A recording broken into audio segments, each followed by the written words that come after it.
Hola mamas and papas, I'm Dr. Shasa Aziz, your audiologist. With me, Dr. Aida Al-Habsyi, pediatrician, dan kami Beautiful Chaos. Kami berada di KPJ Sentosa, Kuala Lumpur.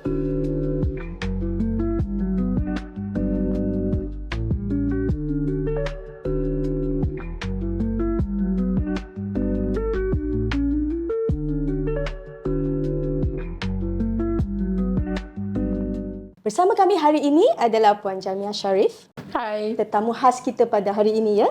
Ya. Okey, Shasha, Yes. Okay. sebelum kita kenalkan siapa Aunty J, ya. Apa topik kita sebenarnya hari ini? So, topik kita pada hari ini ialah about literacy. Kita nak tahu bila sebenarnya anak-anak kita patut start membaca. At what age and when. But that's pretty much our topic for today. Ini semua pasal tu lah kan, baru-baru ni ada ada keluar kereta akhbar, banyak news coming out kan, berkenaan dengan kadar literasi membaca, menulis, mengira di kalangan budak-budak darjah 1 ya. Dan bagi saya sebagai pediatrician macam ramai jugalah yang ada masalah.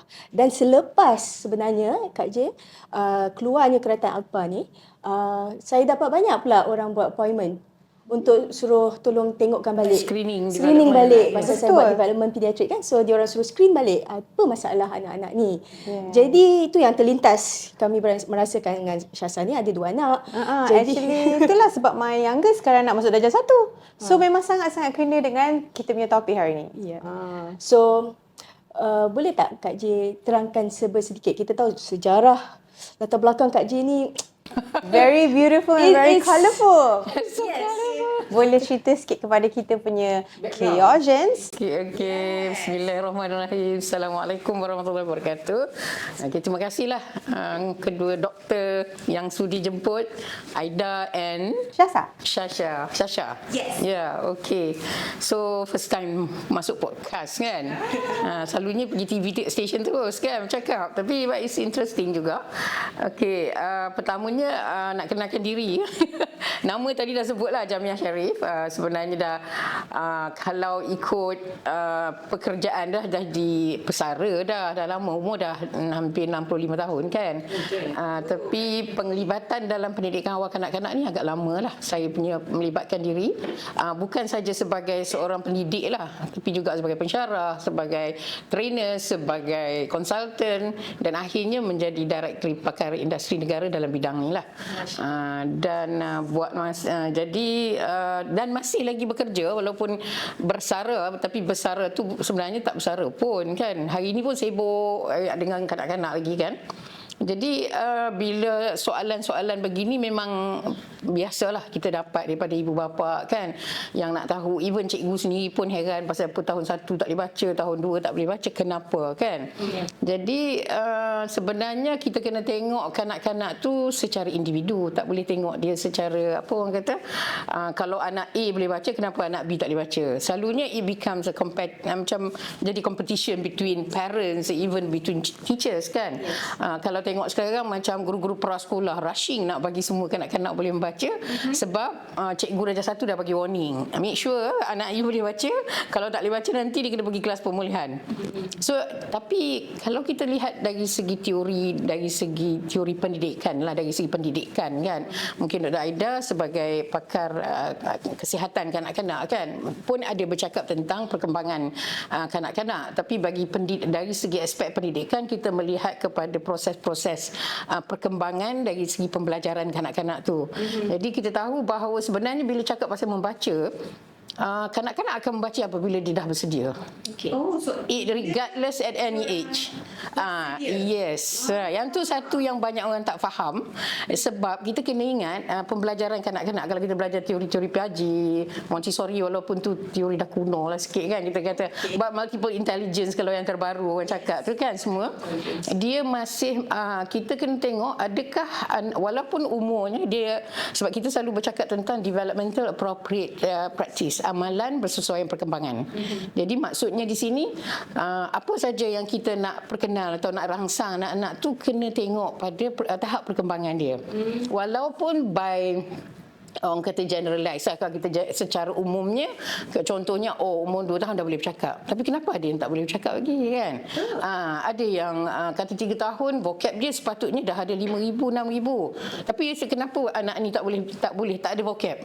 Sebab itu secara normal orang tu kita, tapi kita tak boleh normalize kan, tak boleh normalisasi kan. Macam dalam my practice kan, bila kita tengok developmental pediatric kan, dia ada red flags kan. Yeah. So dia ada dia punya peringkat yang kita mengharapkan, okay, by this time dia boleh duduk, boleh merangkak, boleh berdiri, boleh berjalan. So there's always that red flags. Does reading literacy sama tak? Ya, sebab sebenarnya bila kita tengok dari segi, kalau kita belajar faham tentang belum taksonomi, dia kata tahap kematangan manusia itu dicapai pada usia 18 tahun sebenarnya. Dan kebanyakan perkembangan terutamanya bahasa, kognitif dan juga fizikal sudah dicapai pada usia bawah 6 tahun. 50% dah capai kalau ikut. Dan tetapi dia kata bila mencapai itu, bukan kita kata kalau dari segi kognitif bukan pandai numerasi, dah kenal nombor, dah tahu 2 campur 2 berapa semua, tak. Dia lebih kepada konsep. Maknanya dia konsep kepada apa yang dia nak cuba memahami, besar, kecil, tinggi, rendah dan sebagainya. Itu dari segi kognitif dia lah. Maknanya dia memahami konsep-konsep dalam persekitaran dia. Yang kalau kita guna WIPSI punya ada IQ test tu, saya pernah terlibat masa dekat NCDRC WIPSI dulu.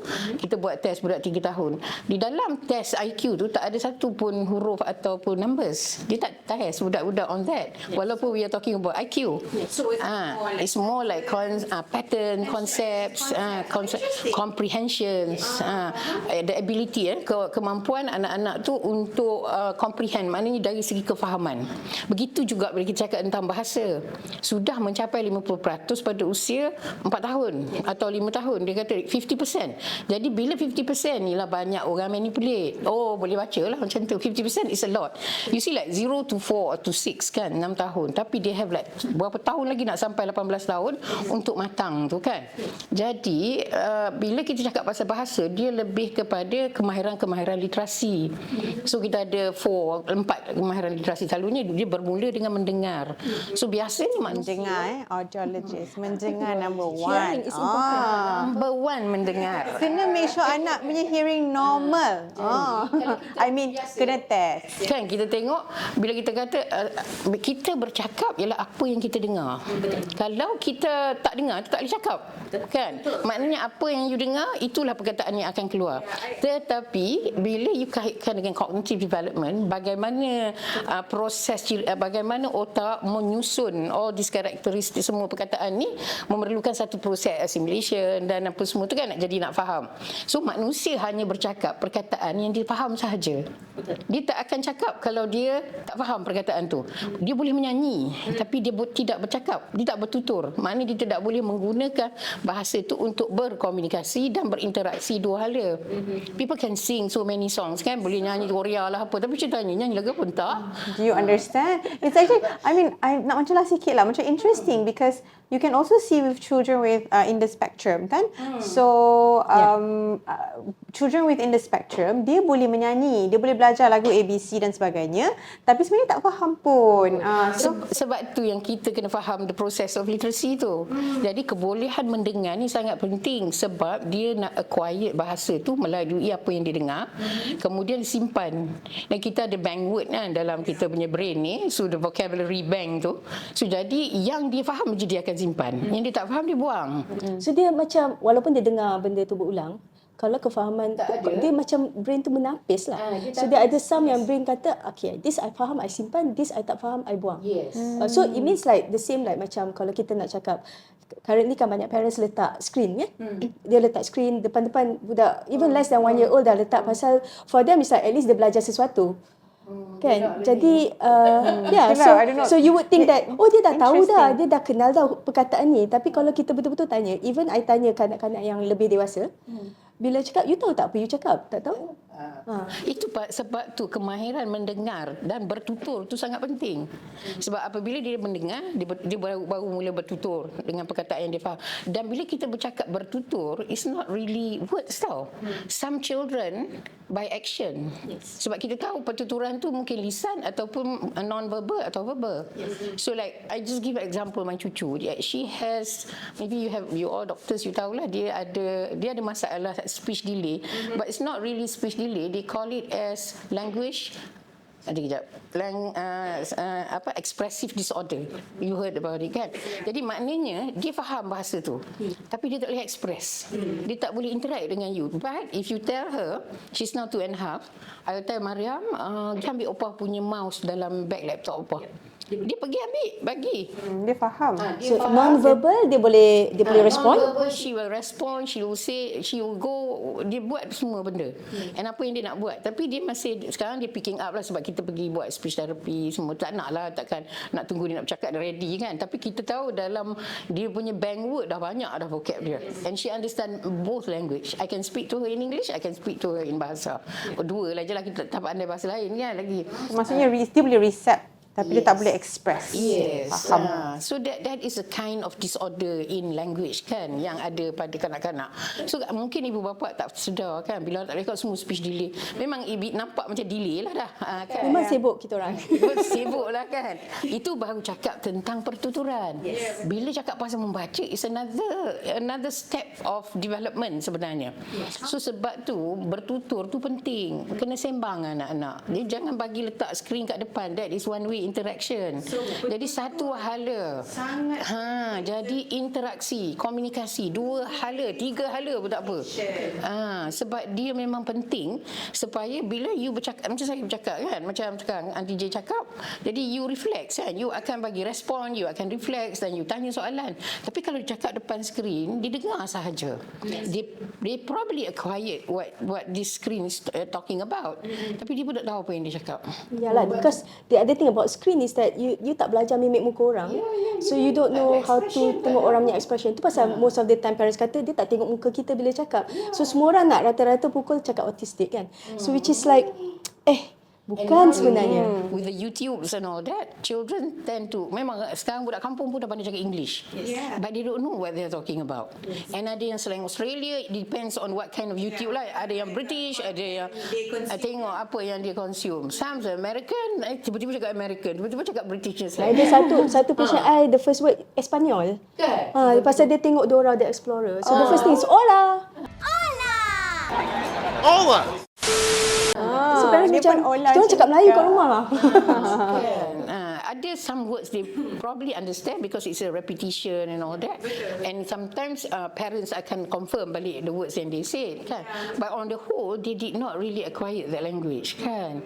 Jadi tu yang kita memang kanak-kanak sampai umur 9 tahun, they have the ability to learn like 9 and more languages at one time. Boleh cakap. I heard children can learn up to 12 languages. So No, baru ni masa I jumpa masa dekat UC, it's not 12, it can go up to 16. up to 16. So actually, Tapi actually, provided dia cakap bahasa-bahasa tu. yes, they need to have actually kena ada never practice practice lah. And kan. your brain memang very smart. That's why kita boleh cakap Melayu, cakap English, but still understand kan? Betul.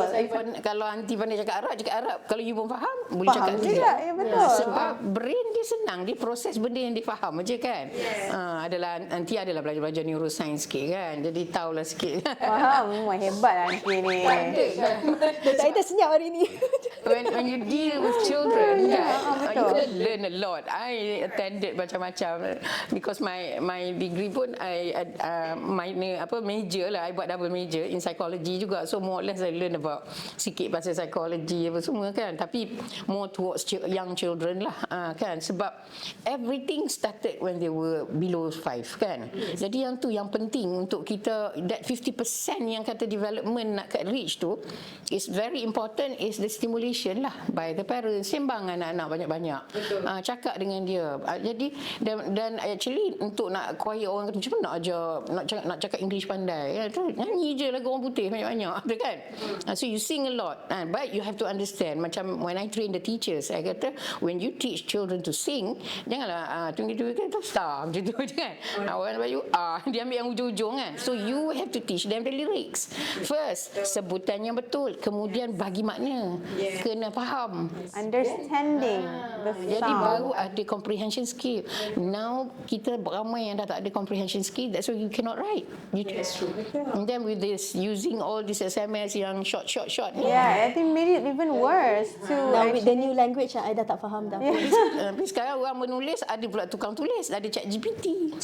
Ada all kind of AI that helps you to restructure you punya your own sentence. And you cannot be better at writing and expressing through writing. I mean honestly, I'm also now getting more used to using AI. I think it's, and also it's practice. Even if you already have it, it doesn't mean that you're going to have it forever. You need to practice it, right? Betul.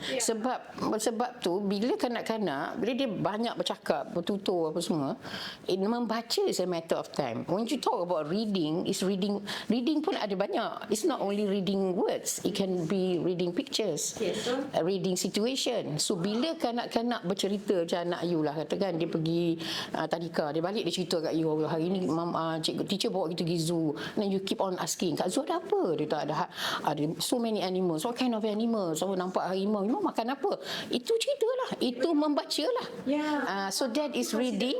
Yes, reading the situation. So kita nak ingatkan semua orang, reading is not just about reading books. It's about reading words, reading situations. So anak kita bercerita, kita acknowledge anak kita bercerita sebab dia tengah bagi tahu kita apa yang dia membaca situasi. Dia sedang membaca situasi itu pada kita. Because actually anak I tak tahu budak-budak sekarang ni macam mana.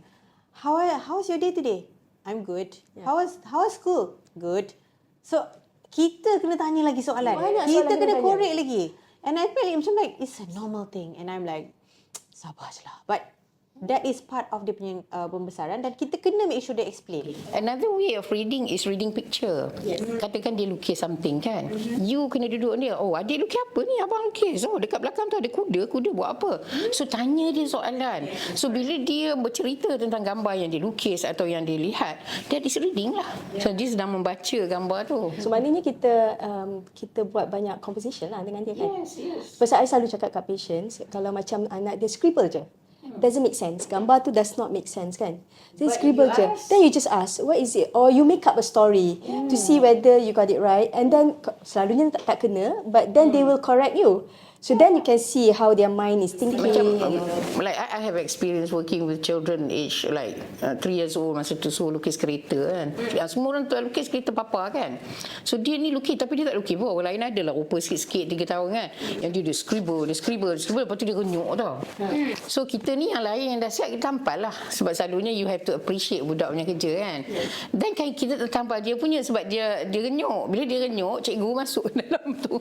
Dan dia pergi tengok, dia kata, where's mine? Mana kereta saya? Dia kata tadi kamu lukis kereta saya lah tu. So jadi you kena, that's why you have to talk to the child. So kena tanya dia dulu. Yang adik lukis tadi tu apa? Kan walaupun dia scribble dan dia boleh cerita ada 4 tayar walaupun dia tak nampak 4 tayar. So interpretation. Punya imagination. Different. Imagination very strong. Kita lahir dengan imajinasi yang sangat banyak. But then we cut short sebab kita stop the creativity, kita stop the thinking punya. You're saying about the adult yang actually cut the creativity and because you nak appreciate kerja dia kan, dia buat kan. Sebab tu macam kalau aunty train the teachers, I always say in the classroom I don't want to see your work. I want to see the children's work. And then you talk about it. Itu yang boleh bagi dia punya vocabulary makin banyak. Sebab dia bercakap. So bila kata membaca perkataan, sebenarnya manusia ni kalau ikut Montessori ke Piaget yang ni lah all the theoriesnya ni, dia kata kita start dengan benda-benda yang konkret. Maknanya kalau cawan kan, cawan bukan CAWAN tu. So dia kena tahu yang konkret. Dia kena banyak benda-benda yang konkret yang ada dalam persekitaran dia. So benda yang konkret yang dia nampak dia boleh touch. Sebab Piaget kata bila tu belajar melalui sensorial. Okay. So senses dia. So they learn, they get the experience touching, pegang, hidung, hidu, bau, dengar, kan, nampak dan sebagainya. Jadi melalui sensory dia. So dia kena belajar melalui sensorial dia dulu, guna deria dia, and then dia dapat experience and we give them the knowledge. Slowly we build the knowledge. They get the knowledge. Cawan buat apa? Minum. Kan? Macam masa nanti buat test yang IQ tu, seorang budak Perlis, nanti kan cakap bahasa Perlis tak pandai kan. Nanti kata kalau kita lintas jalan, kena dalam soalan tu memang kena tanya macam tu, kenapa kena tengok kiri dan kanan? Dia kata kena tengok kiri kanan, nanti kita kena belah. So mula-mula dah belah apa tu kan. Tanya cikgu belah apa kan. Belah apa? Kalau orang Perlis belah Kedah ni maknanya langgar lah. Apa yang dia It's faham different lah. language lah kan. Apa Maksudnya yang dia ada. faham. Ya, betul lah. Lepas tu kita kata kenapa kena tengok kiri kanan kiri, kita kata kan. Dia kata sebab dia kata dia bagi jawapan-jawapan dia. This is how you test dia punya IQ, because we selected children saja yang kita dapat kan. And he's very smart. He can say kenapa orang pergi berkelah? Oh sebab nak mandi laut, nak makan-makan. So dia cerita. This is comprehension. Maknanya dia tahu apa situasi itu, apa orang buat pada ketika itu, kenapa kita buat. So yang tu yang penting kita sebagai ibu bapa, even cikgu pun kena selalu talk to the child. Kita malas bercakap kan. And kita memang anti ada teori anti sendiri kan. Saja kalau you orang nak tahu. Teori anti yang tak ditulis tapi rasa dah sampai masa. Teori diam. Kan, teori diam. Macam ni bila baby lahir kan, the first thing you buat apa? You pukul punggung dia kan. Lepas tu dia pun wah kan suara dia keluar. Kan, sebab kalau dia tak nangis nanti dia jadi down syndrome ke apa kan, oksigen tak masuk. So dia kena keluar, but actually the baby is telling you mommy I'm here. Macam tu. Tapi kadang bila kita shh diam. Bila baby nangis kan, bila dia nangis kita selalu diam, tapi sebenarnya dia menangis, bayi menangis ada sebab-sebab kan. Doktor lagi tahu sebab bagaimana dia nak meluah, dia nak tunjuk dia lapar ke, dia sakit ke, dia tak selesa ke, dia nak hak kan. Macam tu. Jadi ada sebab tu dia guna tangisan tu untuk nak express dia punya ni. Tapi kita mak-mak ni semua diam shh, macam tu kan. Dan bila dah lepas pantang hantarlah pergi taska lagi, double diam pengasuh kan. Yelah, betul dia tak boleh. Orang lain, budak lain tengah tidur tak boleh. Semua kena tidur sama. Sedangkan pada usia 2 tahun kita kata budak ni dah mula nak bercakap, tapi cikgu asyik macam pengasuh asyik diam semua orang diam. Duduk dekat semua orang duduk bersila dekat, ikutlah buat macam-macam rules kan. Tak boleh cakap, makan tak boleh cakap, main diam. Mana boleh main diam. Duduk diam tu macam well behave. Betul, macam budak-budak mana For boleh. me, when I visit like tadika ke taska kan, selalu aunty memang buat kerja tu kan. Aunty kata kalau I pergi taska tu dari jauh, riuh rendah apa semua, nothing is wrong. Tapi kalau masuk sampai ke dalam pun sunyi sepi, something is wrong. Betul. So because children at that age, dia nak build dia punya vocab, dia nak bercakap, kan, dia nak kawan, dia nak interact, tapi kita stop them. It's supposed to be active. Yeah, it should be. And then bila masuk tadika pun sama. Cikgu, that's your chair, you put your chair, you sit. Duduklah situ sampai hujung tahun. Kata, adalah bangun-bangun. Tapi kalau suruh tulis pun, tulis diam-diam. Kan kita suka guna perkataan diam tu. Betul. Duduk diam-diam. Okay, that's probably a word that we now have to stop. Using it. Yes. Boleh tak diam? Boleh. Boleh tak diam sikit? Betul. Kita kena cuba tukar. I rasa kita pun kena tukar role. Kita pun kena diam dan dengar dia orang. Betul. And we have to listen. Dia masalah orang dewasa is we don't want to listen to them. We kan bila dia nak cerita, mama tahu tak, diam mama tak habis kerja. And kita pun tahu kan, by budak-budak tu by nature umur 2 tahun dia punya focus span is about 2 minutes kan. So kalau lepas 2 minit you pergi tanya dia memory dia short term long term tu kan. So short term tu buat 2-3 minutes. Bila dia nak tanya masa tu dia excited nak tanya, mak dia diam. Saat ni mak dia tadi adik tanya apa? Entah, dia lupa lah. Jadi tu satu kita kena, parents tak tahu. Jadi budak ni dia punya bila short term memory tu short, dia akan lupa. Tapi kalau kita cakap dengan dia repeat, jadi long term benda tu kan. Betul. Tapi Cik Aunty, apa the best word to change diam? Like, let's say kalau anak kita tengah buat sesuatu, lepas tu anak kita tengah nak cakap, the typical ways, mak being mak, kadang dia diam kan.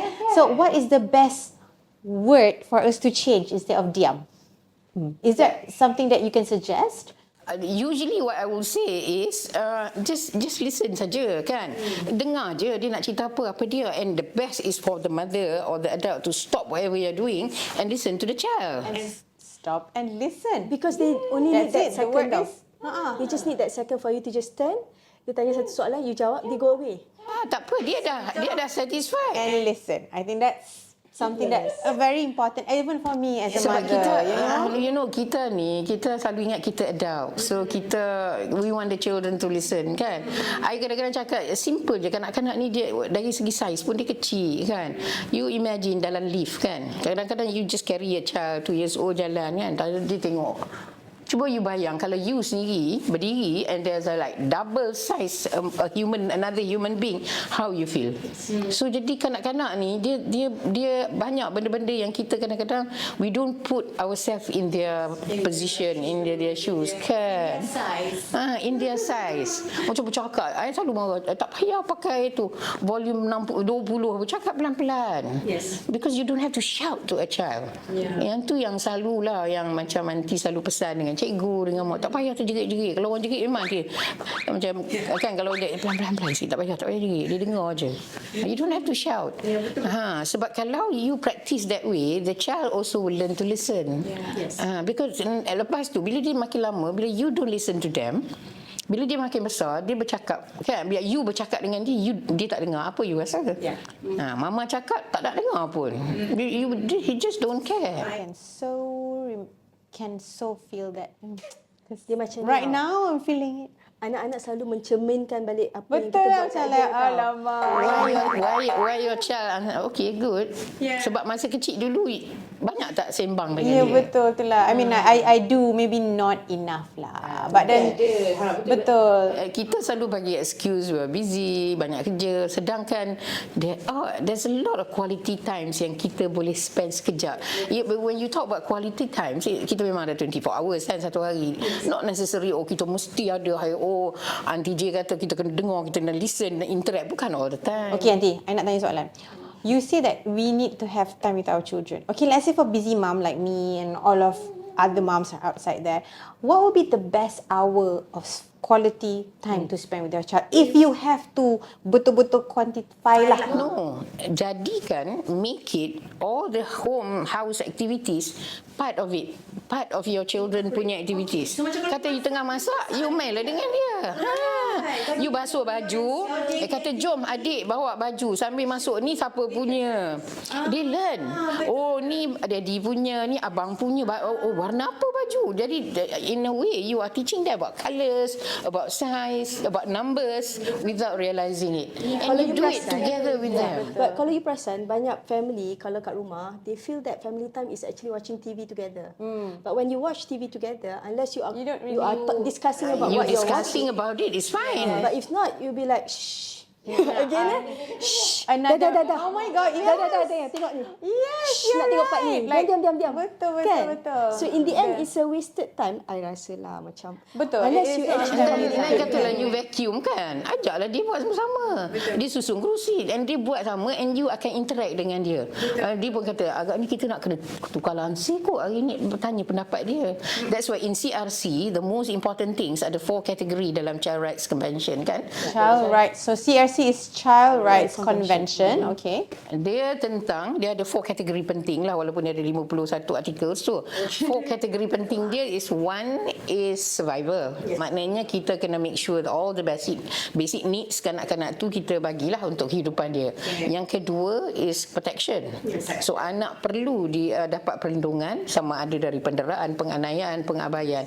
Sebenarnya when you don't talk to your child, you ignore dia punya basic needs tu, nak dengar kasih sayang pun semua tu, consider you mengabaikan anak-anak. Sebenarnya it's negligence. It's a negligence, ya. And we don't realize that, kan?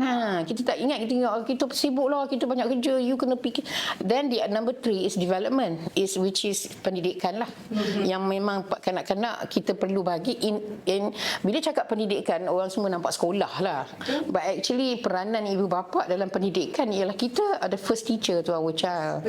So you have to introduce everything to your child. Bukan kata kena jadi cikgu nak mengajar apa semua. So it's everything about life. Would I say an informal education starts from home? Yes, it's Yes. from home. Yes. Start from the day dia Cara dah bercakap. bersalin. Yes. Daripada lahir kan Betul. sebenarnya kan. Exactly. Cara kita bercakap, cara kita bergaul dalam family, semua we reflect back to the child kan. Lepas tu yang keempat dia yang paling penting, that is participation or penyertaan. So adakah sebanyak manakah kita sebagai ibu bapa memberi peluang pada anak kita menyertai whatever keputusan dalam rumah. Simple baju raya lah, mak kata baju pink tahun ni, anak buat muka tak nak, tapi mak kata nak, dia semua kena pakai baju pink kan. Contohlah, tak ada discussion. I want you, everybody must do. Oh, kita nak pergi vacation kat mana? Oh, nak pergi Universal Studio katakan. Tapi anak kata tak nak lah, kita nak pergi Kelantan ke apa kan. Cok Kak Jamie. Bahagian tu kan macam okay, kalau I nampak pasal I single kan, so I ada dua different generation. Okay, generation dulu-dulu dengan generation sekarang.